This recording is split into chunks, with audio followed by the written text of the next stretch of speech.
Welcome to From Here to Eternity, a Gateway Seminary podcast about the nations. My name is Phil Hopkins. I'm the host. I'm professor of missions at Gateway Seminary. I've been here for a few years until recently, for about 20 years or so, I lived overseas.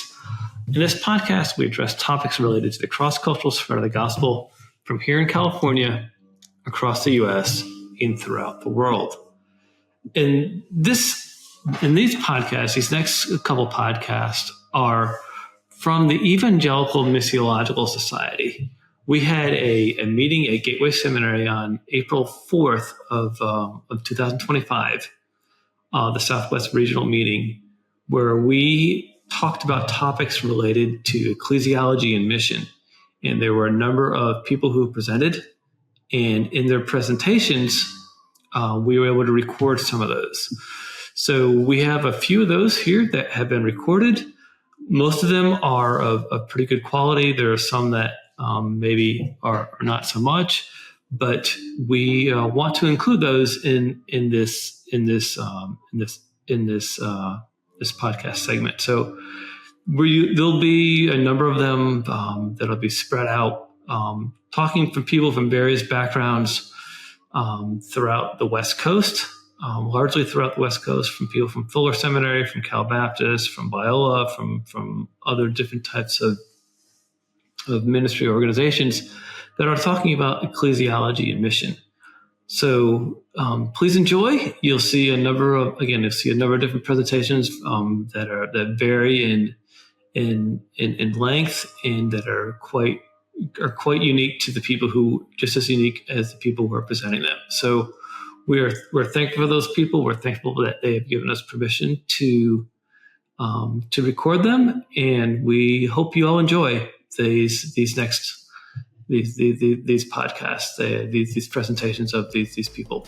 So enjoy, and please contact me with any questions if you have any. Thank you.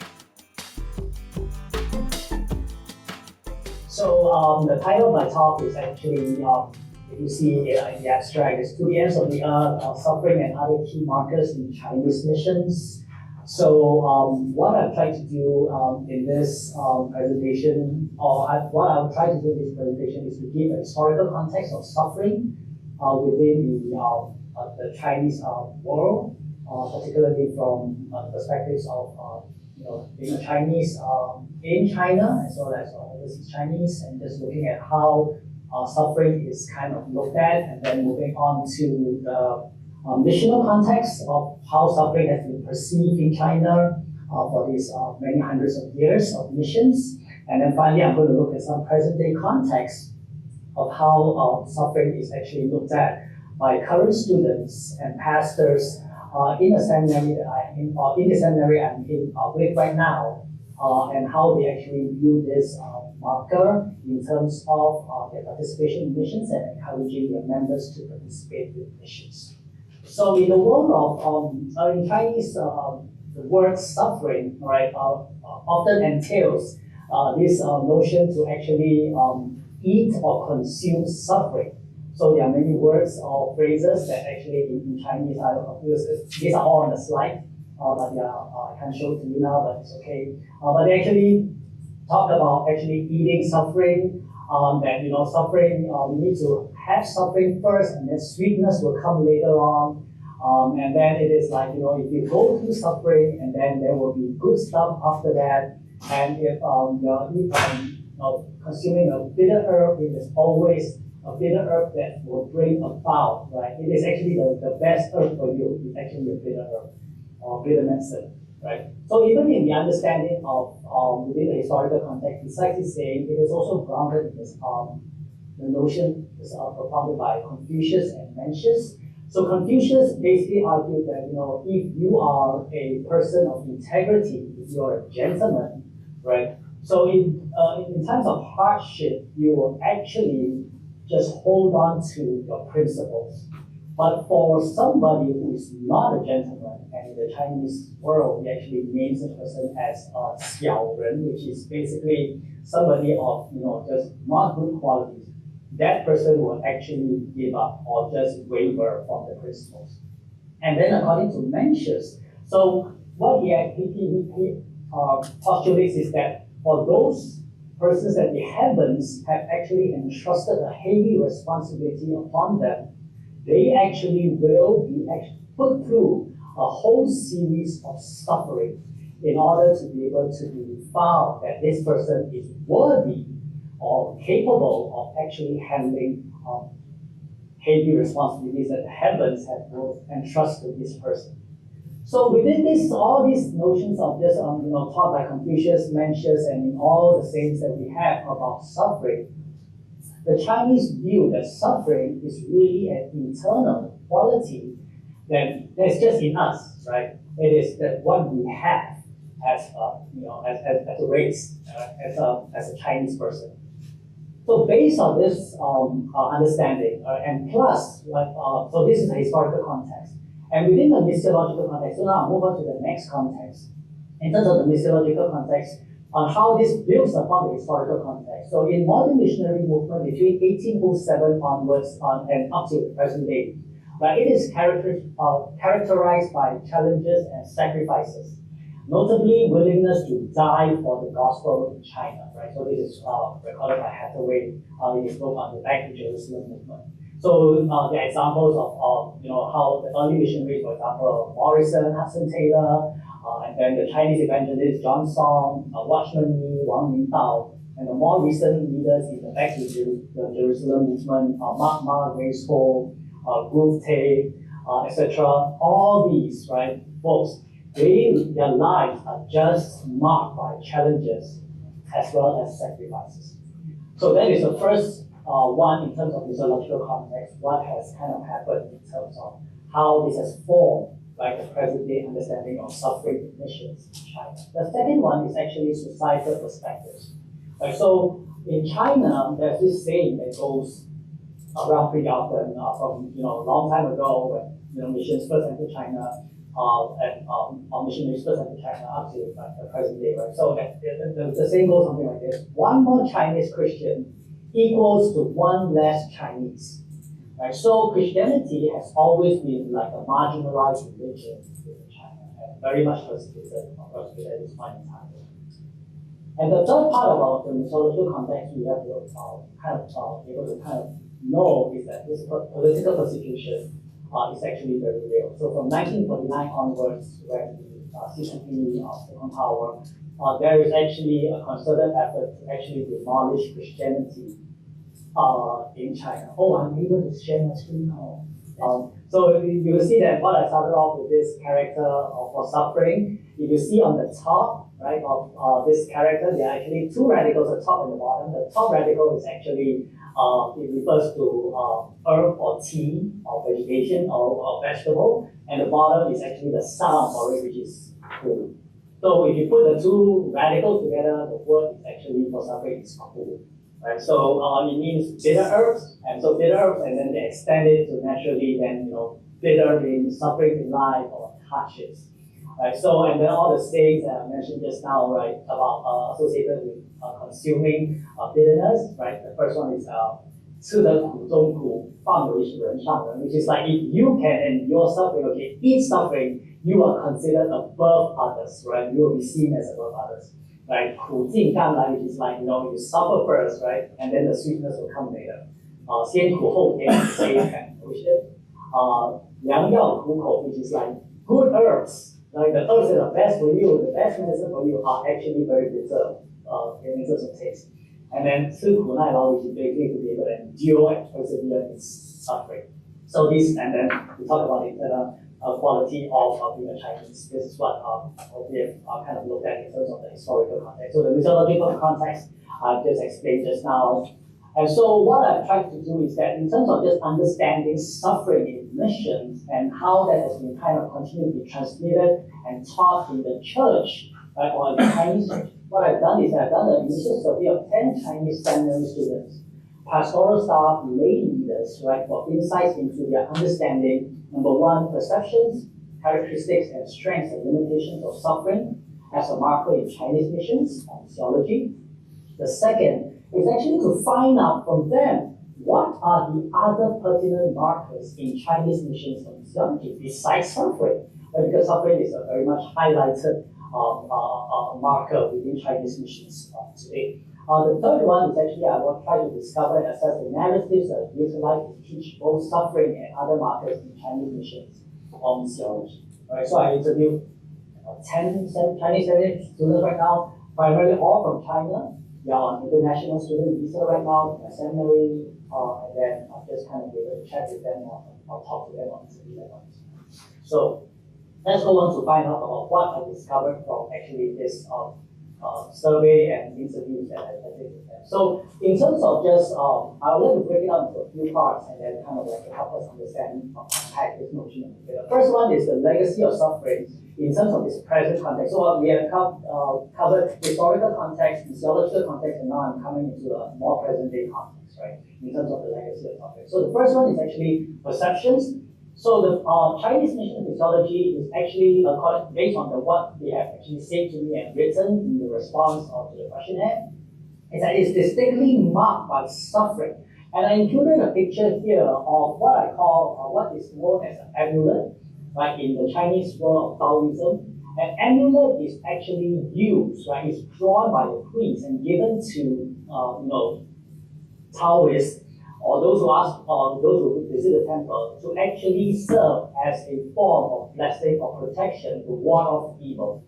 But it's interesting to note that what the students wrote in the response, right, to the questions or when they talk to me, is that suffering is like you are carrying this amulet with you. You are marked by suffering. So instead of an amulet that wards off evil, right, or brings peace, Chinese Christians wear this amulet of suffering, right? Because they see, in terms of just the history and the development of missions in China, right, the Chinese church was born, and these are the words that they use, amid a storm of blood and suffering. So this is the number one key perception they have towards the notion of suffering. So the second one is that they see that they themselves have probably inherited a heritage of what they label as suffering as glory, suffering as beauty.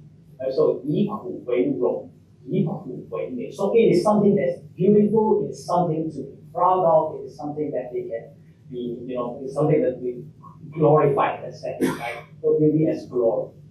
The third one is that Chinese mission missiology holistically reflected suffering both as an external reality, that is the dangers faced by sharing Christ in China, and an internal call that we see themselves to be yoked with the gospel and the cross.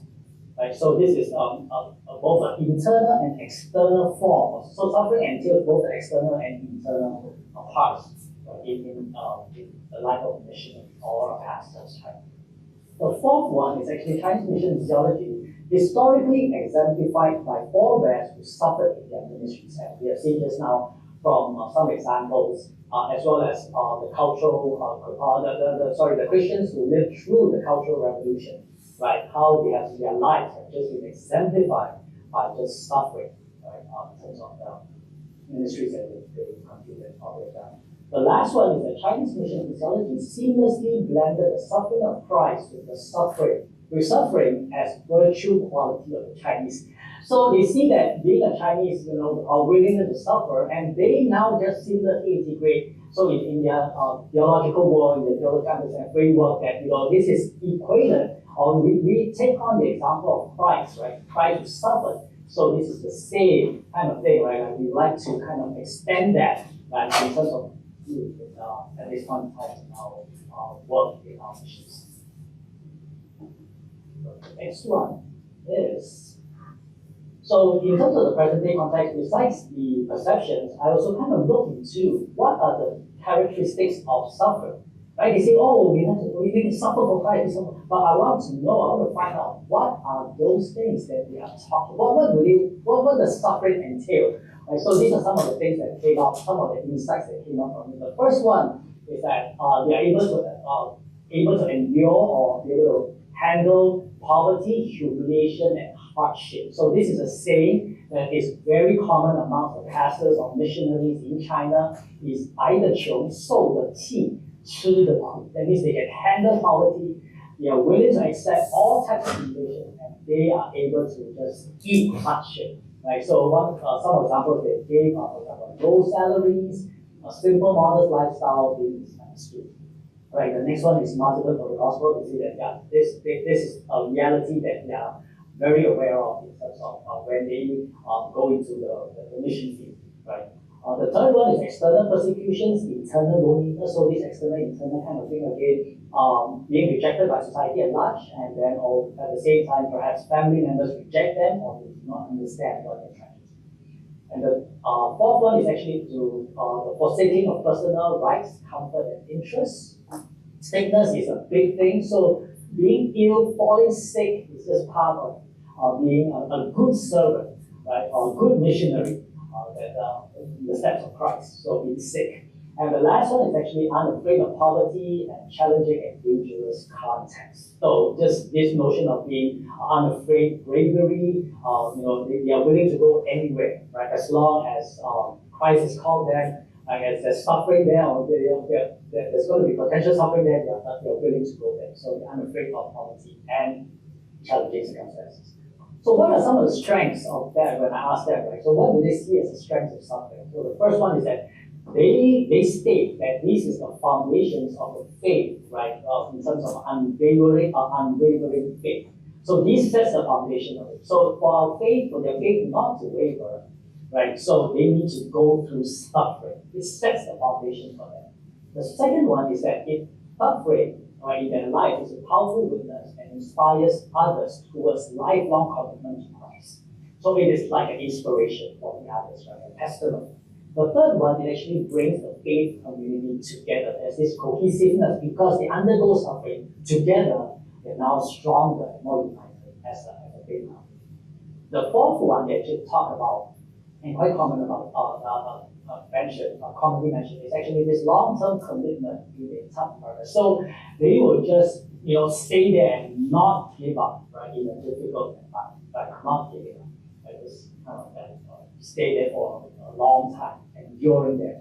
The last one, which I thought was really interesting, is actually it is a mark of loyalty or sincerity. This is it. This is the one that what sets them apart in terms of their ministry is that this willingness to be able to go through suffering because it is a mark of their loyalty, sincerity. The word is interesting that you don't like loyalty, sincerity to Christ.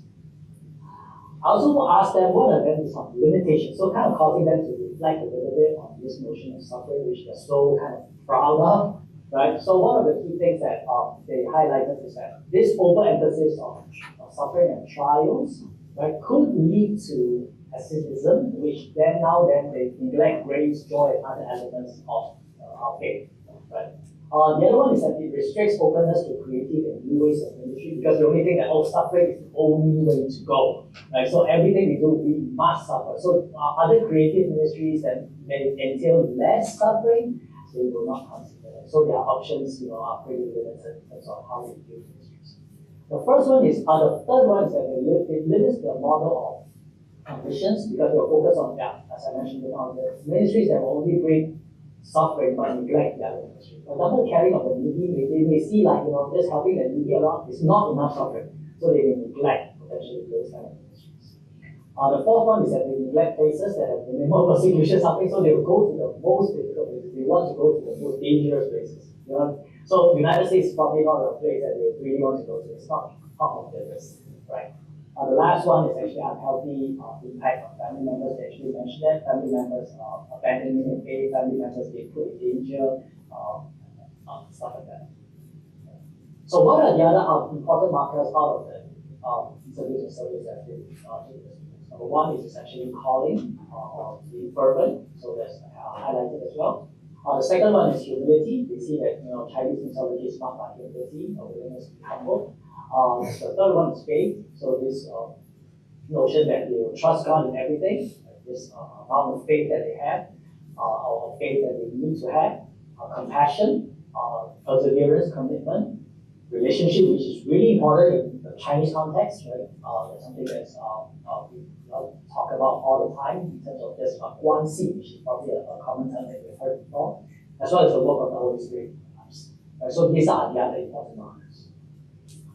So I'd like to kind of find out at the same time, what are some of the narratives that they use to teach or encourage their members, right, in the church? Because some of them are pastors, some of them lay leaders, like how do they want to teach or how will they teach like this social suffering and other important markers in their churches? So a couple of things that we use are two main categories actually. The first one is actually scripture. Of course, they want to use that, and a lot of them actually say that scripture is a primary source. However, it's interesting that in scripture, they look at the suffering portions of the scripture the most when they want to teach this. So they kind of lift out those things, or they interpret a lot of passages through the lenses of suffering, right? As well as the Great Commission. So Jesus and then the apostles and more suffering. This is some of the big themes that I just kind of touched on that.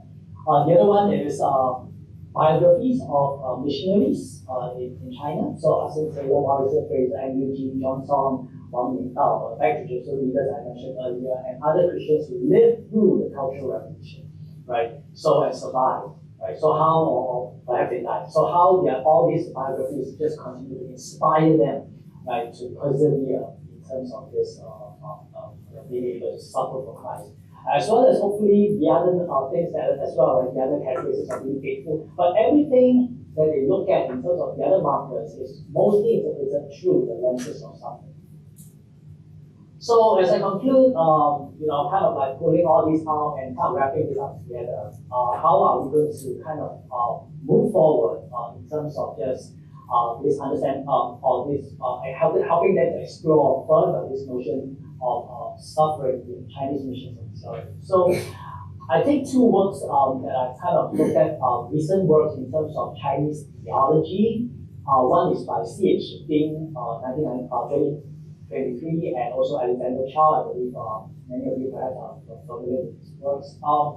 And they mentioned about this move, right, this shifts from Christianity in China to really Chinese Christianity, right? What does that entail, right? And then Chow has actually talked about generational shifts within the Chinese world, right, in China itself. So what does that entail, right? So what I kind of like to point out is that how can then the Chinese church articulate and practice a robust and holistic path of suffering as an expression of Chinese missiology? And I want to propose 5 ways that we can actually do that, right? I think Chinese Christians need to be mindful, number one, of the limitations and the pitfalls of suffering in Chinese missions. For example, isolation, right? So this notion of that, this is great for us, but however, it also could lead to isolation potentially. That not telling others about suffering, like I need to suffer myself, right? So again, finding this ability to be able to pull everybody alongside or be able to seek help when I'm truly suffering, right? It's just so painful, is something that is not encouraged at this point in time. So there are limits and pitfalls of that at this point in time, in terms of isolation, and the other pitfalls and limitations that I mentioned just now. All right. Number 2 is really to be mindful of this chosen suffering Chinese church can teach the world mindset about suffering. Right, so I think in 2020, the late Reverend Tim Keller actually addressed a whole gathering of Chinese pastors in Kuala Lumpur, Malaysia, the Chinese house church pastors. And then he told them that, you guys can show the world what a suffering church looks like. And I think part of that kind of line is that the Chinese church has, a lot of Chinese pastors have this notion that we are the ones who can teach the world. We are the ones who know suffering best because we have gone through so much. So we are the ones. But however, right, this is they tend to forget that actually there is the global church who suffer too.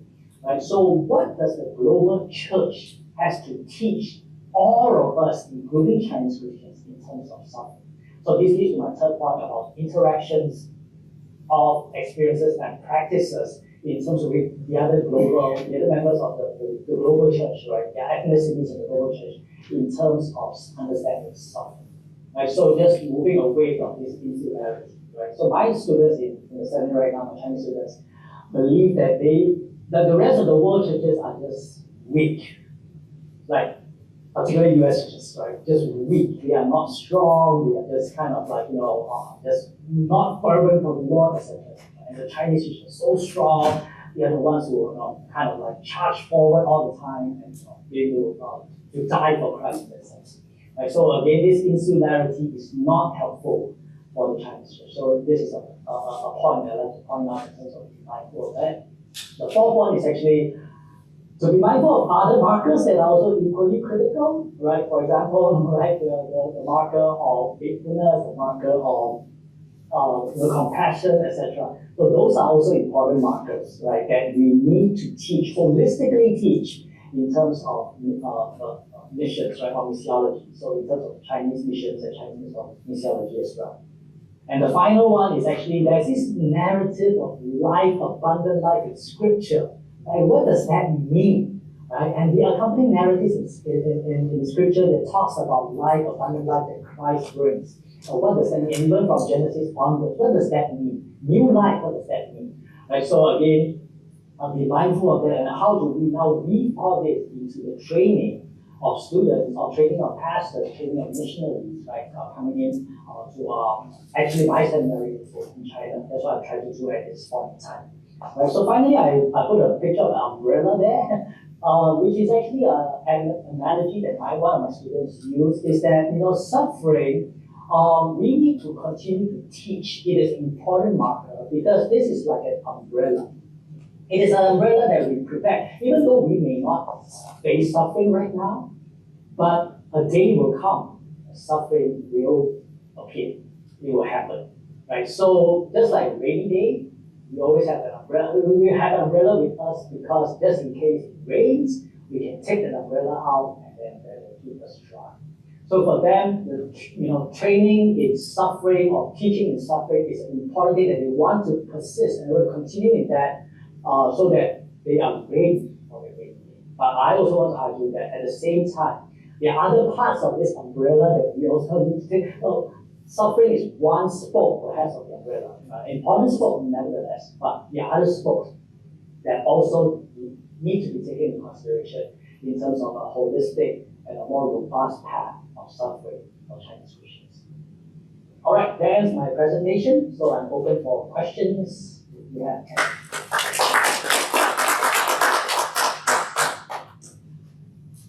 So you talk about suffering.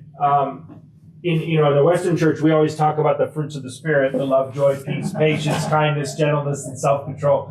What do they view of those markers as opposed to suffering? Yeah, so these are the markers that they need to be internalized in order to go through suffering. So as I mentioned just now, a lot of what they learn in Scripture, how they interpret Scripture, is always done through the lenses of suffering. I'll give you one example that I've talked to my class about and how they interpreted that part of the Scripture. Right. So in Mark 1, when Jesus called his first disciples, right, like James, John, Simon, Andrew, the immediate kind of or the usual interpretation my Chinese students give me is that this is like abandoning the parents. We need to forsake our parents for the gospel, right? This is a high price to pay because Christ has called us.